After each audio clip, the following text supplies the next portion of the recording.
Hello, and welcome to the HR Leadership Forum, People Power, Human Strategies, Success. My name is Nick with Argyle, and it's great to have everyone joining us today. I have some important information to share with you, and then we'll turn the floor over to our esteemed keynote speaker. First, a quick reminder to stop by our sponsors' virtual booths at any time during today's event and for the following week. Our partners are committed to providing you with valuable content and a great overall experience. At any time during today's event, you can visit their virtual booths from the main agenda page. To ask questions throughout the session, simply type into the Q&A chat and we will address your questions at the end of the session. Now, without further ado, I would like to introduce our speaker, Ankit Saxena, People Analytics and Workforce Planning Leader, Mass Mutual. Take it away, Ankit. So firstly, thank you very much, Argyle, for giving me the opportunity to come and speak on the topic, which is very close to my heart. And I'm looking to go over the next 30 minutes or so, where I will talk about overall people analytics, how a function within the different organizations evolve over a period of time, and how they are helpful in taking a lot of business decisions. So that's something which I will focus in the next 30 minutes. The way I will progress in this discussion is that I will first, about 20 to 25 minutes, I'll go through my presentation. And then later towards the end of the presentation, about 5 to 10 minutes, I will dedicate towards the questions that have been asked through the chat. And that's how I will take over in the next 30 minutes. But before I go into the details of the presentation, I just want to give a quick brief about my background. So I have over 15 years of experience in the space of analytics, with about 10 years in the space of people analytics, where I had the opportunity to work with multiple organizations and lead and build the people analytics functions. In my current role, I'm leading the people analytics function for the Mass Mutual, which I have been in this role for about three and a half years time period now. With that, actually, I'll quickly move on to the presentation, which is basically focusing upon overall people analytics strategy. It will also look upon how, if an organization is looking to build up their function right from the scratch and over a period of time, how they can evolve that function. The presentation will also focus on some of the common mistakes that the people make while they're building their people analytics functions. That's something which has been taken care here as well. Plus, also, I will talk about a little bit in terms of the employee life cycle. What are the key KPIs that some of the organizations try to look upon, and these are very generic, and some of the organizations with the very evolved people analytics function can have much deeper KPIs to look upon each aspect of the employee life cycle. And then finally, one of the most important topic, and I think which is gonna be mostly covered towards the later part of the presentation, I'll spend most of my time towards there, is that what are some of the business cases that the organizations are seeing and that can be resolved with the help of the people analytics team. That's something which I will try to capture towards the later part of it, but would like to dedicate most of my time towards that, as it is one of the burning topic across the different organizations. With that, I will just quickly move on to the next slide, which focuses upon the overall importance of the HR analytics function and what exactly is the HR analytics to start with. And just a quick, I know that people in the audience have a different kind of an understanding about this topic. Some are pretty evolved in terms of their people analytics journey, but some are in a very nascent stage. So I just wanted to clarify in terms of what exactly is the people analytics or the HR analytics as it is called on the slide. Basically, it focuses on the three pillars. It looks upon collecting a very high data quality, which is around the employee life cycle. The second step, once you have that data, is to analyze that.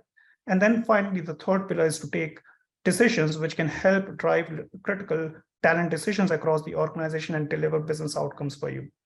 Now, if you have a very robust people analytics function or the HR analytics function, then you have some of the things which are listed on the right-hand side create a value for the organization from the HR standpoint, like whatever processes that you set up, or whether you are looking for a very positive employee experience. Those are the things which clearly can be achieved through a very robust people analytics function in the organization. And this is something which I've seen with my significant experience in the past 10 years with people analytics working across different organizations, that the organizations, as they evolve, their focus is initial phases of it is more around the data quality, but as the time progresses, they actually use this data to deliver a lot of business processes, business outcomes through the talent decisions that they make. So I just wanted to give and kind of set the ground here for everyone that this is what the people analytics and why it is important. That's something which has been captured here. Now, if I quickly move on to the next slide, which basically focuses upon how you go about building a people analytics capability in your organization. Now, some organizations definitely who are in the attendance are definitely in a very mature state, whereas some of the organizations are kind of starting into it. But I think if I look upon any place, whether it is people analytics function or whether it is any analytics function that you start in any organization, it is important that you have to have three key things. One, you have to have a very clear vision, what you want to achieve through that function. So one example I can give you is that when I started with my career within the people analytics, it was always a kind of a question that came to my mind is that, okay, what is the end goal when you call this function to be a successful function?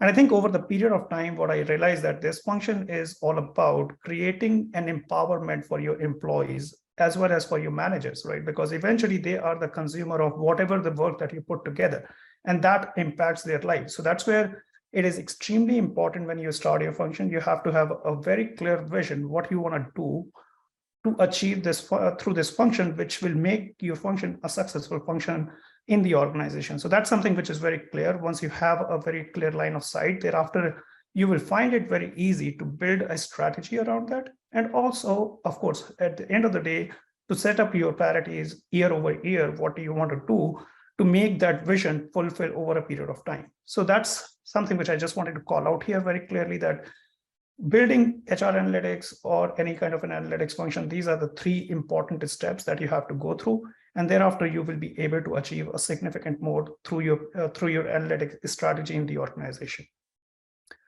Now, when I looked at it and I kind of worked upon the people analytics function in a couple of organizations, what I had looked at is, and fortunately, unfortunately, I had the privilege where I had seen the organizations right at the scratch of starting this function, and also at the stage where they were in a little bit of a maturity curve, and they have achieved already some sort of a organizational stuff where they were able to deliver through their analysis of the data.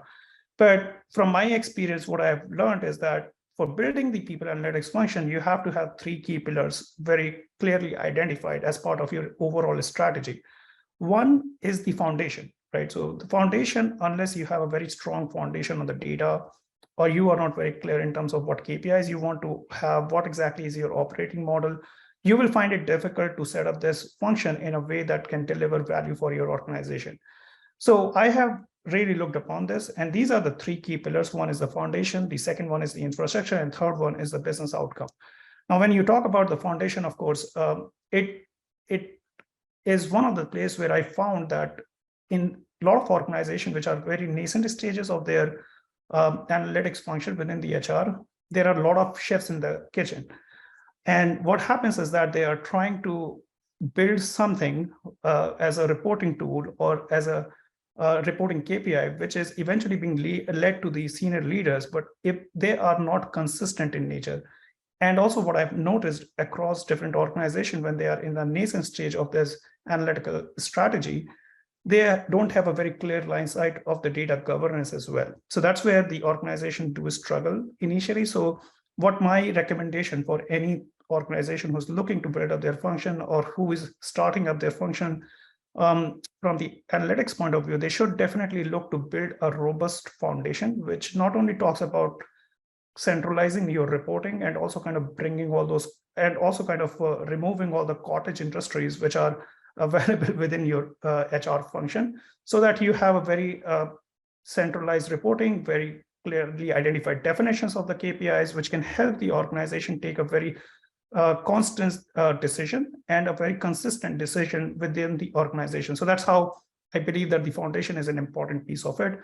And also the streamlining your operating model, how you cater your stakeholders, who are your stakeholders, how do you establish a relationship with them? That is an important part of it.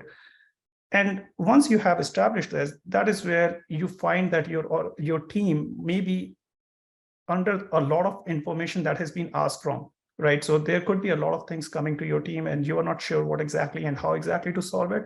And that's where you have to build a very robust infrastructure. That is your second part of the strategy, ideally should be, where you talk about, having the right side kind of the tools which can help you not only do the automation, but also making it available to a larger audience at a very low amount of time. So just to give you an example is that in my experience, what I've noticed is that the organization, if they are in a very, if they don't spend too much or they are not too much into the infrastructure side of it, that's where their team members are actually spending too much time in producing operational reports or even tactical reports, but their focus does not always shift to the strategic side of the reporting or the analytical part of it. In order to avoid those kind of things, you have to build, and you have to be futuristic about it. You have to build a kind of an infrastructure which can help you not only cater the operation and tactical reporting, but also allow the team members the time to focus on a very strategic decision making. And that's how they can actually, if you have a very robust tools which are available within your organization, then you are able to actually provide a lot of value to your stakeholders as your focus shifts away from the operation and tactical reporting. So this is where your second part of the strategy, which is the infrastructure, is an important piece of it. And then, of course, at the end of it, whatever you are doing, whether it is foundation, whether it is infrastructure through the tools and systems that you build in, it's how you deliver the business outcomes, right? So whether it is, your analytical analysis piece of it, which is your descriptive, prescriptive, or predictive analytics that you carry out, or whether you build any kind of an artificial intelligence tool, those eventually should lead to some sort of an outcome for the business. And I give you an example, like what I've seen in my past experience is that the organizational people, they are very excited in the employees are very excited when you share the information with them. But after a certain point in time, that information becomes kind of a norm of the day, right? So they expect that this is a kind of more like a hygiene for you. So in order to have a very cutting edge and very differentiated outcome for your team and your organization, you have to continuously provide more analytical and artificial intelligence-based tools to the leaders so that they can take more strategic decisions in the future. So that's where the story, if you are looking for the overall people analytics function to grow, it is important that you continuously focus on how your team is devoting their time and doing the predictive, prescriptive, and the descriptive analytics for your organization. And then eventually they can lead to a meaningful outcomes for your organization as well. Overall theme, I just want to highlight that at the bottom of the slide, you will see that these are the three things which remains throughout your strategy as an important part of this, or they are the important gradient for you. You have to have the right people, processes, and the systems available. Unless if you have that, you won't be able to achieve any of these steps that have been identified as part of the strategy. So just want to highlight this piece from the overall people analytics perspective. If you're looking to build up your function, these three pillars that you have to focus, and below that, you have to have the ingredients of the people, processes, and the system rightly and timely identified. With that, I will quickly move on to the next page, which basically, again, I want to focus is that while you are having this people analytics team and you're looking to support a lot of business processes, as well as you're looking to support a lot of business outcomes, but a lot of teams run into some very common mistakes that they make. And I have tried to identify some of them, which is around the data quality issues, visualization challenge when you are creating any dashboards or you are communicating these stories. That's where the people analytics teams have run into trouble. That's some of these things which I have noticed over a period of time. Plus also the business understanding, right? So the support, if you are providing to a particular tech area, or if you are providing to a corporate function, or if you are providing to a business area, you have to have a very clear understanding about how that organization has been set up, what kind of roles the people play, what are the skill sets required to succeed in a particular role. Then only you can always have a meaningful deliverable for your senior leaders to take some sort of an action around that. But again, these are some of the common mistakes which I have noticed. And I'll give you one example from the visualization perspective, is that when you build an analytics team, sometimes your personal bias get involved into a lot of visualizations that you put in as well. So always it is important that you think in the shoes of your stakeholder. Then only you can create a product which is more meaningful for your stakeholder. For example, if you have to tell a story and you put in some visuals, which is even hard for very difficult for somebody else to understand, then that visualization is never going to tell a story to the stakeholder. So that's where it is important that you take your opportunity to become a stakeholder and think what is easy for me to understand, and then only you can communicate the story in an effective manner.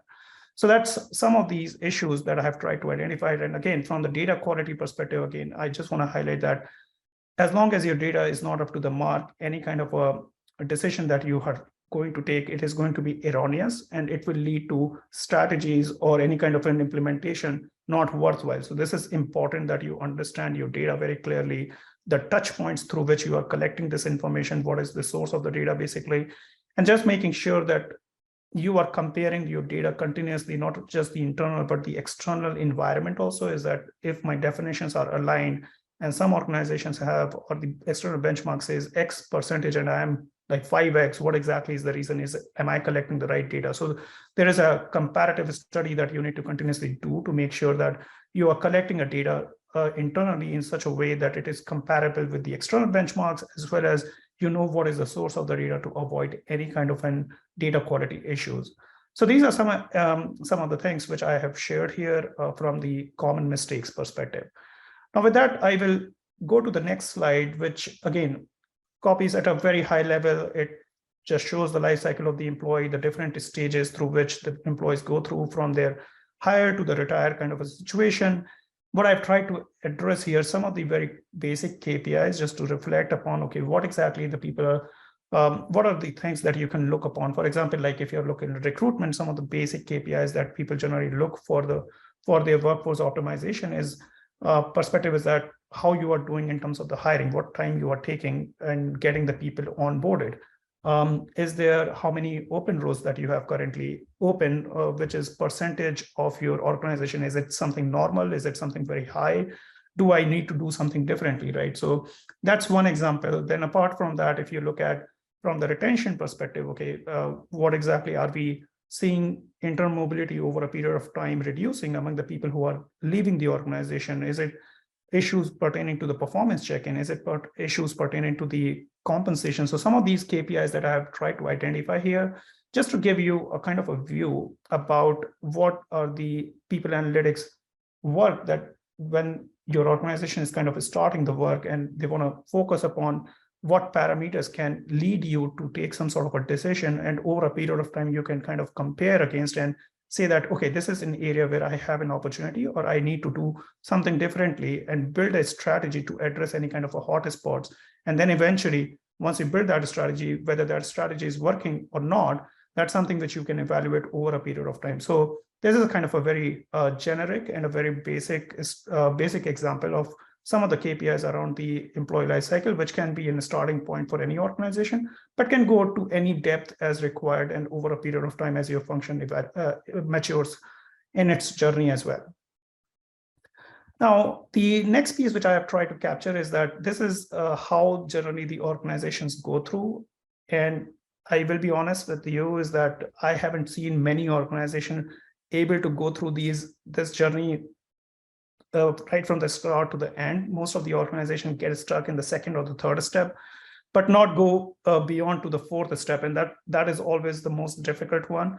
Because if you look at the first part, as you start your people analytics function, generally the organizations focus on the dashboards, creating reports in a timely manner, which tells kind of a state of affairs about the human capital. The second stage generally they go into is finding the trends. They are kind of comparing with the external benchmarks, and they're trying to tell a story around that. But in the third stage, where you are really doing the deep dives, which is basically not only descriptive, but also predictive and prescriptive in nature, where you are offering some sort of a solution. These are the places where majority of the organization come and get stuck at 2 and 3, because in the third step also, that's where a lot of capabilities and the skill sets are required from your team members, where they have the capability to do very high-end modeling, such as like text. They have to have the capabilities to run the natural language processing models. They have to have the capabilities to run through some of the predictive models, such as the logistic regression and few other.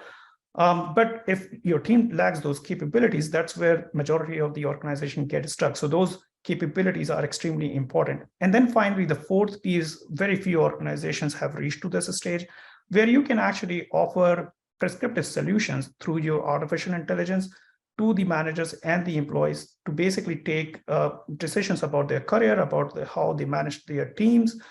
So that's where the crux of this people analytics and the finest step of this people analytics functions lie, but not so many organizations I have seen reaching to this position as yet.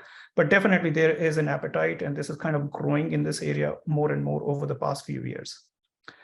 Now, with that, actually, I want to move to the next 3 to 4 minutes. I want to spend on this slide, actually. And this is one of the most important slide of my presentation, just because I felt that it is important to, in this presentation with all of you, to share some of the business cases and business examples where the people analytics can really, really help organization take very strategic decisions around different activities that they plan.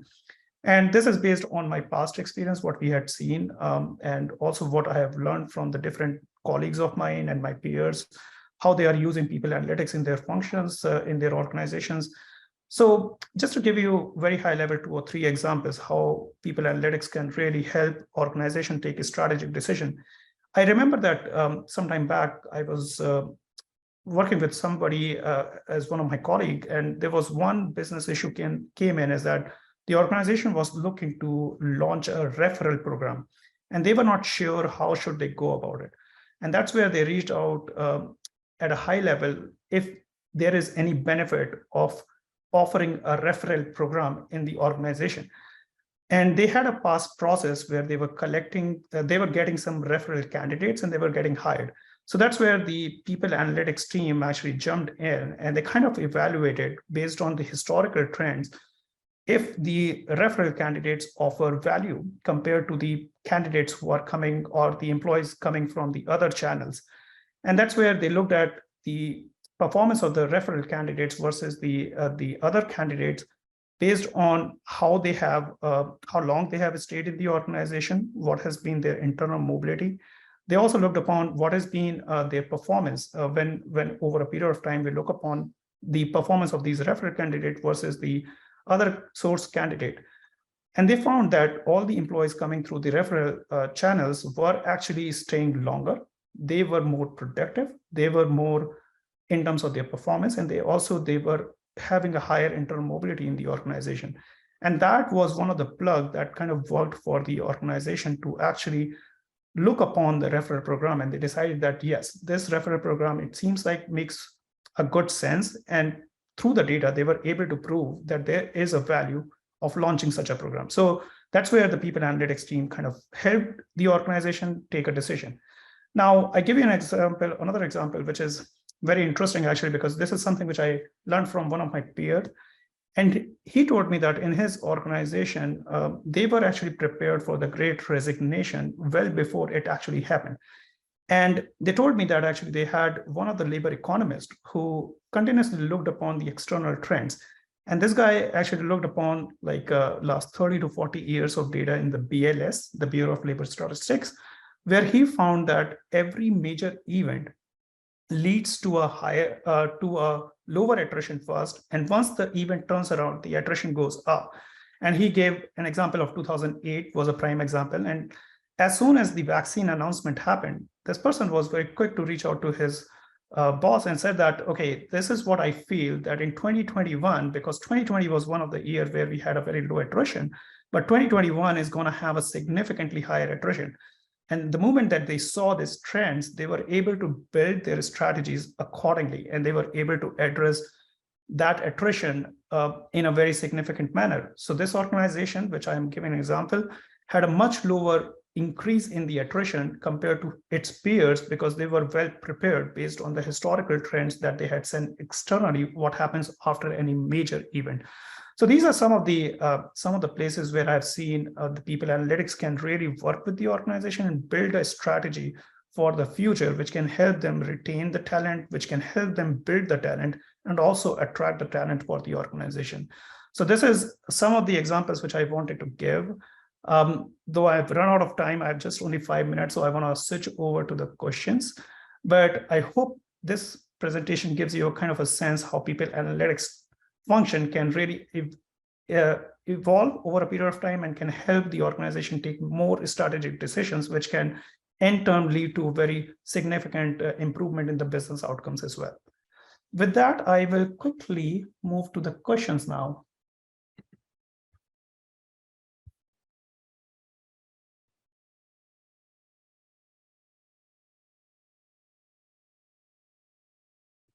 So there are a few questions. One, where does the analytics team belong in an organization? So my suggestion is that it depends upon different organizations. So what I've seen from my past experience is that some of the technical capabilities reside within your technology functions. So every organization is very different. So some of the organizations, they keep their analytics function very centralized. Like I know there are quite a few organizations which have built their data science capabilities, they have built their technological capabilities, and then they have a little ad hoc function sitting in a specific areas. For example, for the HR, for the finance, or for some other areas, they have the people sitting, a very small analytical team sitting, which is kind of working very closely with their data science department as well as with the technological function, because some of these things which you are looking here, not every organization can afford to have a very distributed analytics function sitting in each of the areas like HR or the finance.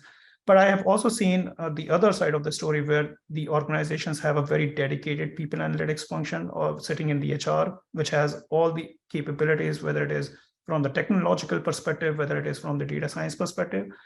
But in the current world, the way the things are shifting, generally what happens is that organizations have very centralized data science as well as a technological group. That's where they are kind of supporting a very small functions sitting in different, very small analytical functions sitting in the different groups. Like for example, if there is 4 or 5 members who are sitting in finance group and providing more ad hoc analysis and those kind of things, they take the support from the centralized data science as well as the technology team to run any kind of a tools, or if they want to do any kind of a model building, those kind of things they are doing as well.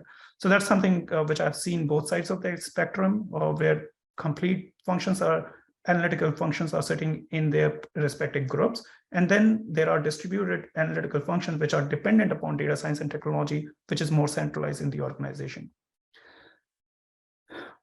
The next question is, what is a good first step for the analytical projects? I think it is important for me. I think there are 3 things which I would say is that, one, you have to have a trust with your stakeholders that you can really create something which is going to help the organization in a right manner. This is just not, when I say the data, it is not only about just providing trends, but how you can actually make a scalable solution which can help you with a different kind of a scenarios to assess the business. That's one thing where you have to have a trust with your leadership team.